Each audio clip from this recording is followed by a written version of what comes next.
Hello guys, Vibarol here. Today I have a new build for Druid. It's actually a hybrid build since someone suggested, Robocop, if you know him from YouTube, he suggested that I make a hybrid Druid as a new creative build, like a change. So this was actually my try and it was really good. The build is stronger than I expected, have multiple social damage, it's bursty but it doesn't suffer from any problems, neither it's carried by power or condition. Um, it's really worked great with both. Like you always have some damage on the foe. If he is like blocking, you have unblockable. If he is a warrior in dual bane, you still have condition. If he has resistance, you still have power damage, etc. So I'm gonna talk about the build and the changes happened to it, like everything I experienced and why is this the final version. So I use the bits actually smoke scale and Ragazal. If you don't have access to pacifier, you can change Ragazal by the tiger, or actually I don't know, a lot of bits could work, but I would go with probably the Wyvern for double CC access, the auto one and the one you can control. I used changed smoke scale. I always use the Ragazal, but I changed the smoke scale at first with the tiger and I loved it because we need a lot of fury in this build. You're gonna know why in a second. But I actually found smoke scale to be much more useful. I will explain in depth why. Not actually because of stealth, which a lot of you will think I'm talking about. I mean, stealth is good, but I never really use it for it. It's a completely different thing. Now, I use double X in my equipment. I use double X and great sword. My sigils are accuracy. I use it in every build that would actually use power. And the other one is agony, in both ways. My armor is Trailblazer and Dire. I would go completely with Trailblazer in this, but I already had this armor, so it doesn't really matter. But you can go full Trailblazer would be better. The rune is actually as a kite for 50% bleeding duration and extra condition damage. My trinkets are power. I used what I found in my inventory, so it's kind of a mix. It's all power except this one is actually power and condition. Let's see, Zerk, a mix of Zerk, Valkyrie, and stuff like this, and Zerk. So the build itself put a lot in condition duration and condition damage. Since we have a lot of accuracy, this trade gonna be really great. 33% on our critical, we can do bleed. This one would trigger automatically on the third of your hits probably. It's a nice one, 500. And this one is making your bleed more dangerous. If you play condition, you have to take it on ranger.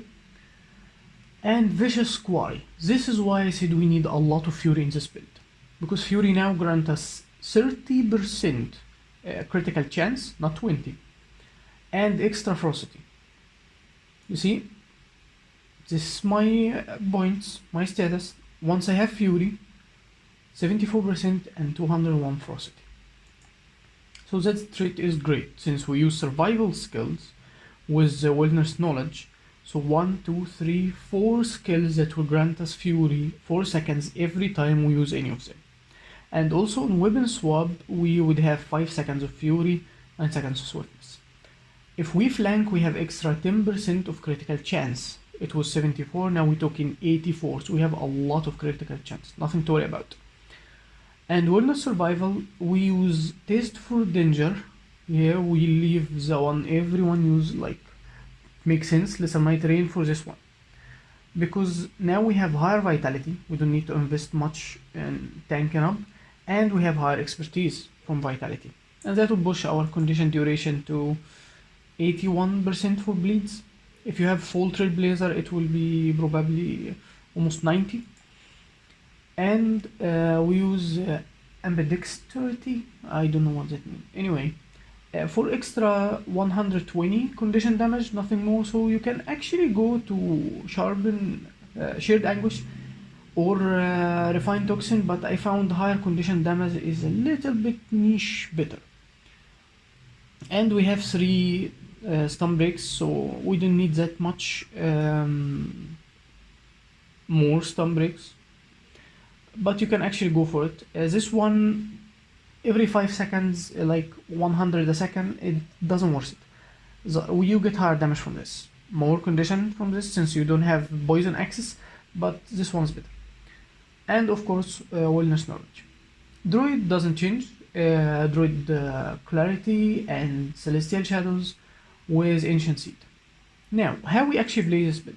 I tried this build with multiple skills. Like I said, I changed the bit itself, and I used Signals of Stone if I need to tank up. I used Quickening Zephyr.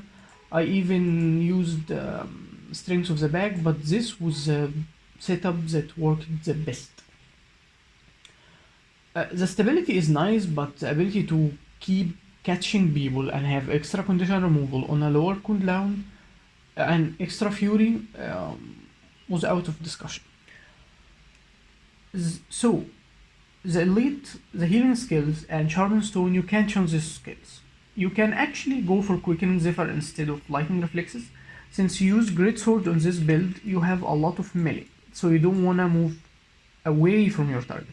But it still works great to stun break if you're on X, because you can actually move away from your target and range attack. Why I use this glyph? This glyph do a lot of damage, since we're using power. 765 now without even stacking might on auto attack, like even one auto attack like that. Immediately go higher. You get it. So there's also another thing. If you come fighting multiple players or something and they're around you, you can actually have Sharpened Stone for Fury, trigger the glyph, and immediately go X5. And everyone triggers Ancients of Seed, trigger multiple targets, up to 5 targets actually, and you hit them with Whirling Defense with huge power damage, and Sharpened Stone will trigger on every hit from Entangle itself, and will trigger also on your hits itself. So every target, if you're up to 5, will get 2 stacks of Sharpened Stone, that's almost 3000 bleed, and will get full Entangle if he doesn't remove it, that's will be higher than 7k since you probably have some might. And Food Up, you trigger this damage and you have this damage, so the amount of damage you can do is so high using this trick. Also, I would do this, and I don't have Techno damage, Signal of Stone on the build, so I would most of the time use Smoke Skill 7. So everyone got entangled will keep getting blinded, so they can't really hit me. I'll be safer than them hitting back while I'm hitting them with Whirling Defense. You finish this burst, well, you would do what fits you more, but if you have a lot of damage, you switch to Greatsword and immediately block. And kite away using a third skill, and then you could probably turn back. Usually you would use this skill for extra damage on whatever hit comes next from your bit, and immediately go back to X. You can, of course, fight in melee.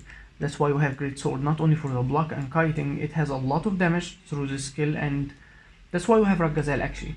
Ragazal have 2 major hits. The hit it start with, like immediately once you start a fight, he will trigger this skill. And the one you can control. They're technically almost the same damage. If you use Maul, the next attack for your bit will be higher 50% more damage. So you would swipe bits, you would swipe to Greatsword, use Maul on your target while triggering the hit toss of Ragazal. That's technically how you play this build. That's all what I wanted to say. The CC in the build is either hit bash, you have knockback on counter attack, we have the glyph equality, we have ball through Bath of Scars, we have both our bits with access to CC, one on the smoke skill that you can't control, and one you can control on Ragazal with one nut. And you also have Safety Avatar skill 3, you can trigger these and immediately go into Nature Conversion to trigger Ancient Seed on everyone, even with Sharpened Stone. So it's a easy to play build. You will see some roaming and fighting footage of it. I hope you like it. It's really great to play, have a higher damage, and it's less survivability, of course, than my normal druid build, but it's fun, new, and more lethal. This build does not work well with Zerg fights. Small scale roaming or solo roaming is gonna be great. So I hope you like it and give it a shot, and I'll see you.